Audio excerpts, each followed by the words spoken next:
निर्वाचन अधिकारी का बयान भी सामने आ चुका है। टीएमसी के आरोपों पर मनोज कुमार ने बयान दिया कि कोई भी सीसीटीवी बंद नहीं किया गया।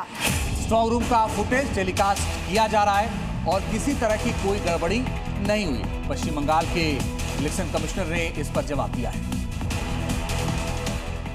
विजुअल जो सीसीटीवी में देखा गया है इतना ट्रांसपेरेंट था, तब तो विजुअल आया। कोई सीसीटीवी बंद तो नहीं कर दिया। जो जितने आठ जो स्ट्रांग रूम है वहां पे 7 ईवीएम के और 1 पोस्टल बैलेट का, सबका सीसीटीवी फीड तो बाहर जा रहा है।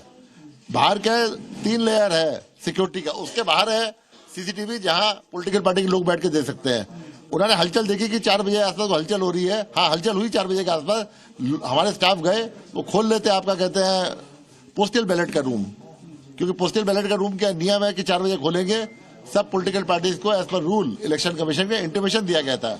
कैंडिडेट्स को आरओ नहीं दिया था। आपको आना चाहिए था वहां पे।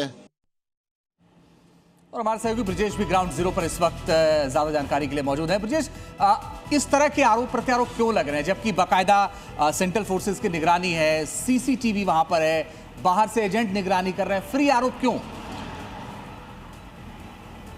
देखिए, वोटिंग के दौरान भी हमने इसी मुद्दे पे कई लोगों से बातचीत की और लोगों का सीधा यही कहना था कि सियासी फायदा लेना है और उसी सियासी फायदे लेने के लिए आप किसी पे कुछ भी आरोप लगा दे। मैं एक बार फिर से आपको सिक्योरिटी दिखाता हूँ। ये देखिए, ये पहली लेयर है। आपको बंगाल पुलिस दिखाई देगी और इनके ठीक पीछे जो जवान हैं, उनके हाथों में जो हथियार है वो दिखाने के लिए नहीं है, वो इसलिए है कि अगर कोई गड़बड़ी करेगा तो ये जवान उसको रोकेंगे भी। ये पहली सुरक्षा हो गई। अब यहाँ पे आपको ये बैरिकेड दिख रहा है। इस बैरिकेड के अंदर वही अलाउ है जिसको यहाँ पे निर्वाचन आयोग ने निर्धारित किया है, उसको पासेस दिए हैं, उसके कार्ड्स बने हैं, वही सिर्फ अंदर जा सकता है। अब इसके अंदर जाने पे भी आपको आईटीबीपी दिखेगी, अर्धसैनिक बल दिखेंगे, बंगाल पुलिस दिखाई देगी, सीसीटीवी कैमरा दिखाई देगा। तो ये संभव बिल्कुल, जहां तक मैं अब तक समझ पाया हूं पूरे इलेक्शंस में, कहीं भी संभव नहीं लगता कि कहीं कोई छेड़छाड़ कर भी पाएगा, क्योंकि अगर किसी इंसान की नजरों से कोई बच जाएगा तो सीसीटीवी कैमरे की नजर से बचना नामुमकिन है। तो मोटे तौर पे हम ये जरूर कह सकते हैं कि चुनाव के दौरान भी,